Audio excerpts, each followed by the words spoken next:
ahí va. Ya cuando puedas caminar, ya va.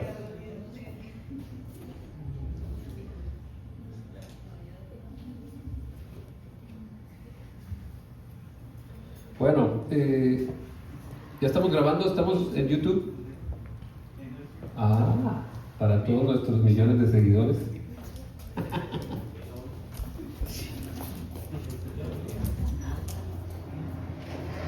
El silencio de Dios, no el silención.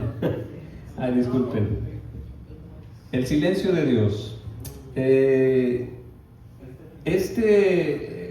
Hemos estado viendo como un panorama de la historia de Dios en el Antiguo Testamento y el Nuevo Testamento, recordando que es solo una historia, una sola historia, es la historia de Dios y cómo interviene en el mundo.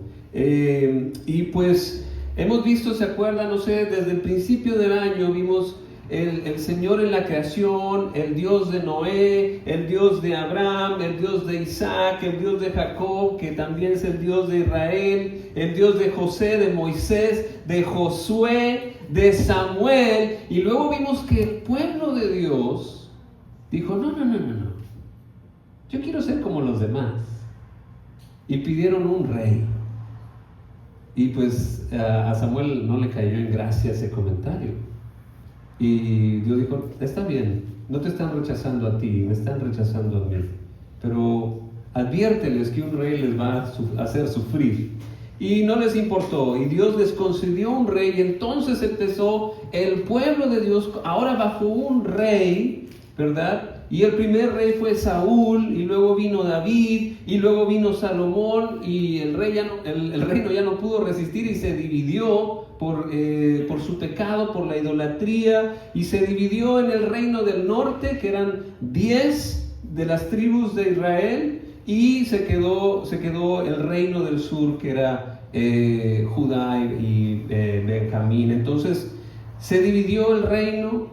En el reino del norte empezó reinando Jeroboam, que cometió hizo pues un terrible pecado. Dijo, aquí está el Dios que lo sacó de Egipto, y hizo 2 becerros de oro, y puso cada uno en 2 ciudades diferentes, y mandó al pueblo a adorar a los becerros de oro. Y de ahí no se pudo recuperar el reino del norte. Los siguientes reyes seguían haciendo eso, y total, el reino del norte se perdió. Los asirios se llevaron cautivos al reino del norte y desapareció, y ese lugar lo rellenó con gente de otros lados, y esa es la ciudad capital de ahí era Samaria. Y entonces esa Samaria pues se llenó de gente que adoraba a Dios, pero también adoraba a todos los otros dioses que se les podía ocurrir. Y entonces Dios los rechazó, y el reino del sur, que era la esperanza, también cayó en pecado. Aunque sí hubo unos reyes buenos que hicieron lo bueno delante de Dios, pues la mayoría no. Y entonces Dios los castigó con el pueblo de Babilonia, los conquistó completamente, se los llevó cautivos a Babilonia, pero Dios aún así no los abandonó completamente. Aún en el exilio, cuando ya se los habían llevado, Dios manda profetas y les dice, van a regresar. Y ese es el periodo del exilio y del regreso, que es lo que hemos estado viendo ahora. Regresó el pueblo de Dios a Jerusalén, a donde estaba el templo, pero pues el templo había sido completamente destruido, quemado todo, ya no había templo, y entonces regresaron, pero de una manera pues difícil de creer, porque fue un rey que no conocía a Dios, un rey persa. Los persas dominaron ahora a los babilonios, y ellos, los persas, sí les dieron un permiso especial al pueblo judío para que regresara y reconstruyera, y así lo hicieron con unas 3 olas de regreso a Jerusalén bajo el rey, Zorobabel, Esdras y Nehemías. Y Dios siempre los ayudó, los guió por medio de profetas, y como decía, incluso de reyes extranjeros. El pueblo regresó a Jerusalén, pero le faltaba algo. La restauración no fue completa, no le echaba muchas ganas el pueblo, tanto que Dios les tuvo que mandar otro profeta, el último profeta del Antiguo Testamento, antes de que viniera Jesús. Ese profeta se llamaba Malaquías, y es la última palabra de Dios antes de que hubiera un silencio de 400 años, donde ya no hubo ningún profeta, nadie que hablara como hablaron los profetas de parte de Dios. Entonces, después de este profeta Malaquías, ya no hubo un mensaje nuevo, hasta que llegó Juan el Bautista y les dijo: arrepiéntanse porque el reino de los cielos se ha acercado. El pueblo de Dios estaba de regreso en Jerusalén, el templo había sido reconstruido, pero la vida espiritual estaba apagada. Y Dios usa a Malaquías para denunciar lo que estaba pasando. ¿Sabe qué estaba pasando? Si tiene su Biblia, váyase a Malaquías y voy a leer ahí varios pasajes. Son cortos, no es mucho, pero vamos a leer la palabra de Dios para que vea cómo estaba la cosa. Había, número 1, sacrificios de mala calidad. Mire lo que le reclama Dios. Mire, esto es lo que dice el Señor. El hijo honra al padre y el siervo a su señor. Ahora, si yo soy padre, está hablando Dios aquí, ¿dónde está el honor que merezco? Y si soy señor, ¿dónde está el respeto que se me debe? Yo, el Señor Todopoderoso, les pregunto a ustedes, sacerdotes que desprecian mi nombre, y encima preguntan: ¿en qué hemos despreciado tu nombre? Pues en que ustedes traen a mi altar alimento mancillado, y todavía preguntan: ¿en qué te hemos mancillado? Pues en que tienen la mesa del Señor como algo despreciable. Ustedes traen animales ciegos para el sacrificio y piensan que no tiene nada de malo. Sacrifican animales cojos o enfermos y piensan que no tiene nada de malo. ¿Por qué no tratan de ofrecérselos a su gobernante? ¿Creen que él estaría contento con ustedes?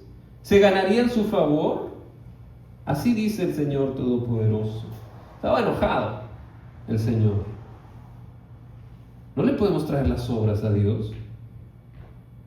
Estaba realmente molesto. Mire, ahora pues, traten de apaciguar a Dios para que Él se apiade de nosotros. ¿Creen que con esta clase de ofrendas se van a ganar su favor? Dice el Señor Todopoderoso. ¿Cómo quisiera que alguno de ustedes clausurara el templo para que no encendieran en vano el fuego de mi altar? No estoy nada contento con ustedes, dice el Señor Todopoderoso, y no voy a aceptar ni una sola ofrenda de sus manos. Porque desde donde nace el sol hasta donde se pone, grande es mi nombre sobre todas las naciones. En todo lugar se ofrece incienso y ofrendas puras a mi nombre. Porque grande es mi nombre entre las naciones, dice el Señor Todopoderoso. Pero ustedes lo profanan cuando dicen que la mesa del Señor está mancillada y que su alimento es despreciable, y exclaman: ¡qué hastío! Y me tratan con desdén, dice el Señor Todopoderoso. ¿Y creen que voy a aceptar de sus manos los animales lesionados, cojos o enfermos que ustedes me traen como sacrificio? Fuertes palabras. Pero ve el estado del corazón del pueblo de Dios, ya que había regresado del exilio. También había sacerdotes corruptos. Dice Malaquías 2:8: ustedes se han desviado del camino y mediante su instrucción han hecho tropezar a muchos. En vez de guiar, los líderes religiosos estaban desviando a la gente. Había también matrimonios infieles. Se casaban con sus esposas, con esposas que adoraban otros dioses, o dejaban a las esposas con las que se habían casado al principio. Es importante para Dios cómo nos comportamos. Y por último, el pueblo, mire cómo era. Decía que robaba a Dios. De este profeta sale la canción que cantamos para las ofrendas. Trae los diezmos al alfolí. De aquí viene. Es un pasaje de este capítulo 3 de Malaquías, pero lo dice porque la gente se había establecido y se había olvidado del templo de Dios. Y mire lo que les dice: yo, el Señor, no cambio, pero ustedes, descendientes de Jacob, ustedes, descendientes de Jacob, no han sido exterminados. Desde la época de sus antepasados se han apartado de mis preceptos y no los han guardado. Vuélvanse a mí y yo me volveré a ustedes. Una y otra vez, siempre Dios da chance de que uno regrese al camino. Pero ustedes replican: ¿en qué sentido tenemos que volvernos? ¿Acaso roba el hombre a Dios? Ustedes me están robando, les dice. Y todavía pregunta: ¿qué te robamos? En los diezmos y ofrendas, ustedes, la nación entera, están bajo maldición, pues es a mí a quien están robando. Traigan íntegro el diezmo para los fondos del templo, y así habrá alimento en mi casa. Pruébenme esto, dice el Señor Todopoderoso, y verán si no abro las compuertas del cielo y derramo sobre ustedes bendición hasta que sobreabunde. Y esta es la que me dolió más, que dudaban todavía del amor de Dios. Ustedes profieren insolencias contra mí, dice el Señor, y encima preguntan: ¿qué insolencias hemos dicho contra ti? Ustedes han dicho: servir a Dios no vale la pena. ¿Qué ganamos con cumplir sus mandatos y vestirnos de luto delante del Señor Todopoderoso si nos toca llamar dichosos a los soberbios? Y a los que hacen lo malo no solo prosperan, sino incluso desafían a Dios y se salen con la suya. Los que temían al Señor hablaron entre sí, y Él los escuchó y les prestó atención. Entonces se escribió en su presencia un libro de memorias de aquellos que temen al Señor y honran su nombre. El día que yo actúe, ellos serán mi propiedad exclusiva, dice el Señor Todopoderoso. Tendré compasión de ellos, como se compadece un hombre del hijo que le sirve, y ustedes volverán a distinguir entre los buenos y los malos, entre los que sirven a Dios y los que no les sirven. Triste, ¿no? El pueblo de Dios regresa después del exilio, Dios los rescata, les muestra su amor, pero el pueblo se olvida de Dios. Una vez más, Dios les tiene que reclamar. Pero yo quiero que vean la esperanza que hay aún en medio de este regaño de Dios. Dios manda esperanza, y el versículo central es Malaquías 3:1. Miren lo que dice: el Señor Todopoderoso responde: yo estoy por enviar a mi mensajero para que prepare el camino delante de mí. Y mire esto: de pronto vendrá a su templo el Señor, a quienes ustedes buscan. Vendrá el mensajero del pacto, en quienes ustedes se complacen. Va a venir el Señor, Él mismo en persona. ¿Está hablando de quién? De Jesús. Y mire las últimas palabras del profeta, las últimas palabras del Antiguo Testamento antes de los 400 años de silencio. Miren, ya viene el día, ardiente como un horno. Todos los soberbios y todos los malvados serán como paja. Y aquel día les prenderá fuego hasta dejarlos sin raíz ni rama, dice el Señor Todopoderoso. Pero para ustedes que temen mi nombre, se levantará el sol de justicia trayendo en sus rayos salud. Y ustedes saldrán saltando como becerros recién alimentados. El día que yo actúe, ustedes pisotearán a los malvados, y bajo sus pies quedarán hechos polvo, dice el Señor Todopoderoso. Acuérdense de la ley de mi siervo Moisés. Recuerden los preceptos y las leyes que le di en Horeb para todo Israel. Estoy por enviarles al profeta Elías antes que llegue el día del Señor, día grande y terrible. Él hará que los padres se reconcilien con sus hijos y los hijos con sus padres, y así no vendré a herir la tierra con destrucción total. Después de estas palabras, silencio. Por 400 años, sin profetas, 4 siglos de espera. Y eso es lo que, la pregunta teológica, o sea, ¿qué hacemos con esto? ¿Por qué Dios guarda silencio? ¿Qué hacemos cuando Dios guarda silencio? Y de Malaquías podemos aprender que cuando Dios calla, es hora de permanecer fieles y consagrados a Él. El silencio es un llamado a la consagración. Malaquías reprende al pueblo porque había caído en la rutina, en la apatía, en la religiosidad sin corazón. Pero el problema no era falta de una palabra de Dios, sino falta de obediencia a lo que ya se había dicho. Cuando Dios dejó de hablar por 400 años, lo que Israel necesitaba no era un nuevo mensaje, sino obedecer el que ya había recibido. Le dijo: acuérdense de la ley de mi siervo Moisés, recuerden los preceptos y las leyes que le di en Horeb para todo Israel. A veces queremos que Dios nos diga una palabra nueva del cielo, que en un sueño, lo que sea, en un ángel, pero dime algo, Señor. Cuando Dios ya ha dicho lo que quiere de ti en la palabra de Dios, Dios ya ha dicho qué es lo que espera de ti. Tenemos que recordar lo que Dios ya ha dicho. Cuando Dios hace silencio, no es para que te desesperes, sino para que vuelvas a lo que Dios ya dijo. El silencio de Dios es un llamado a la fidelidad, a consagrarte de nuevo a su palabra. El silencio de Dios no es un vacío, es para prepararnos. A veces pensamos que el silencio de Dios es que Dios no está haciendo nada, pero no es así. Durante esos 400 años, donde ya no hubo un profeta, Dios estaba preparando la entrada del Mesías. El Imperio Romano empezó a hacer una unidad del mundo. Hubo más carreteras que facilitaron la propagación de las buenas noticias. Empezar a circular un solo lenguaje, que era el griego. Se estaba convirtiendo en universal cuando llegó Jesús. Y también la gente empezó a regresar a la palabra por medio de las sinagogas, que eran lugares donde se leía la ley de Moisés. Eso pasó en esos 400 años.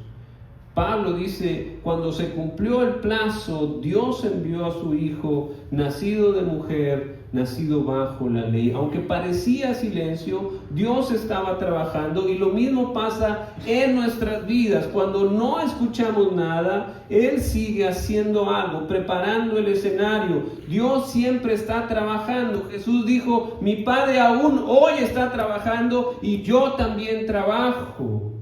El silencio de Dios es una prueba para nuestra fidelidad. No todos fueron fieles durante el silencio. Muchos sacerdotes se corrompieron, muchos líderes se enfriaron su corazón.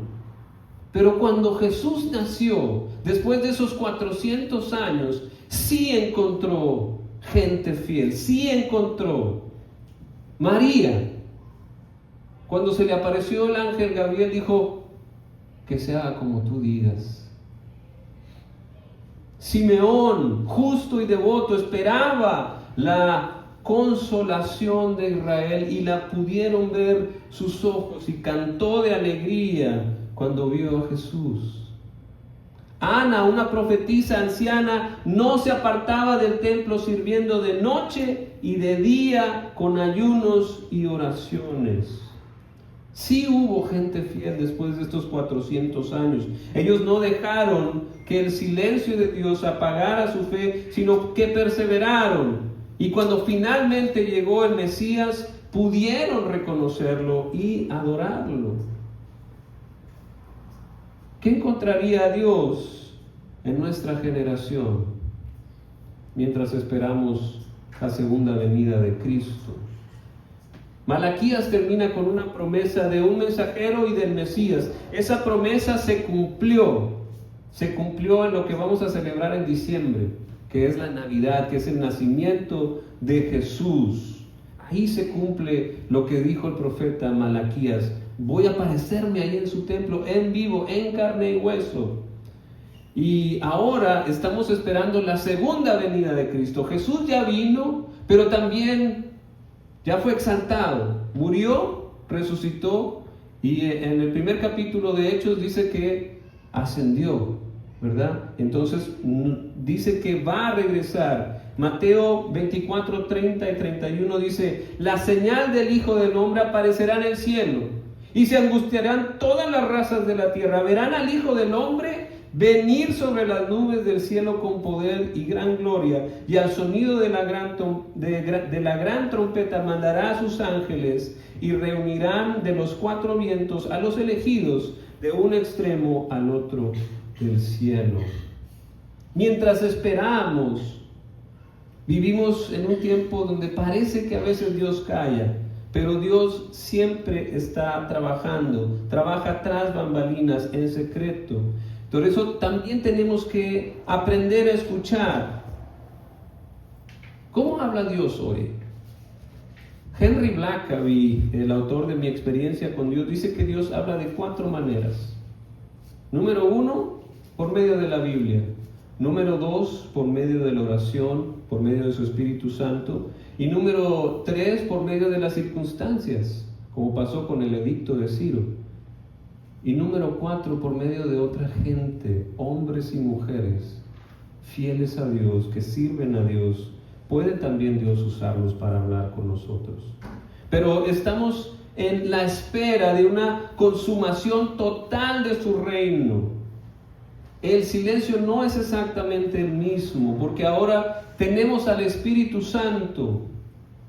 Pero si no escucha a Dios, si no lo estamos escuchando, recuerde que hay que permanecer fiel a la palabra de Dios. Y la palabra de Dios dice que un obstáculo para que tú escuches de Dios, o para que Dios te escuche, que haya comunicación, son nuestros pecados. Las iniquidades de ustedes son las que separan a usted de Dios. Son estos pecados los que llevan a esconder de ustedes su rostro para no escucharlos, dice Isaías 59:2. El pecado puede crear una barrera de comunión que rompe la relación con Dios, con el creyente. No es que pierda su salvación, pero sí pierde una relación estrecha. También puede ser la falta de arrepentimiento. Dios aborrece hasta la oración del que se niega a obedecer la ley. También puede ser por hipocresía. Isaías 1:15: cuando extiendan sus manos para orar, me esconderé de ustedes. Aunque multipliquen sus plegarias, no las escucharé, porque sus manos están llenas de sangre. Dios nos responde cuando estamos y no queremos arrepentirnos de nuestros pecados. Como vivimos la vida le importa a Dios. O a veces no somos misericordiosos. Proverbios 21:13: el que cierra sus oídos al clamor del pobre, llorará también sin que nadie le responda. También en tu matrimonio. Dios espera que tratemos a otros como queremos ser tratados. Y dice 1 Pedro 3:7: de igual manera ustedes, esposos, sean comprensivos en su vida conyugal, para que no estorbe nada sus oraciones. En el matrimonio debe de haber amor y respeto, porque si no puede haber un obstáculo para que Dios lo escuches o para que tú escuches a Dios. Falta de fe. Quien duda, no piense que recibirá alguna cosa del Señor, dice el gran Santiago. Y pedir con motivos malos. El mismo Santiago dice: cuando piden no reciben, porque piden con malas intenciones para satisfacer sus propias pasiones. Entonces, si no escuchamos de Dios, tenemos que permanecer fieles a su palabra, confiar en que Él está preparando todo para cumplir su promesa, consagrarnos a Él. Es un llamado a la consagración para que nos encuentren fieles como Simeón, como Ana, como María. Que cuando el Señor regrese vea la fidelidad de su pueblo, que estamos consagrados, que estamos esperando con esperanza, porque el silencio de Dios no es abandono, es entrenamiento. Cuando Él calla, nuestra fidelidad debe de hablar. Amén. Amén. Quiero compartirle este canto y quiero que tenga mucha paciencia y gracia, porque es difícil de cantar.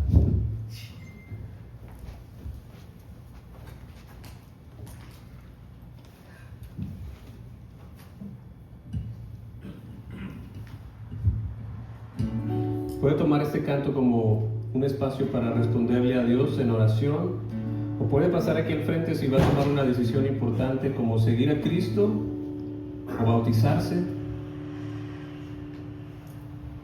o alguna otra decisión.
Bien,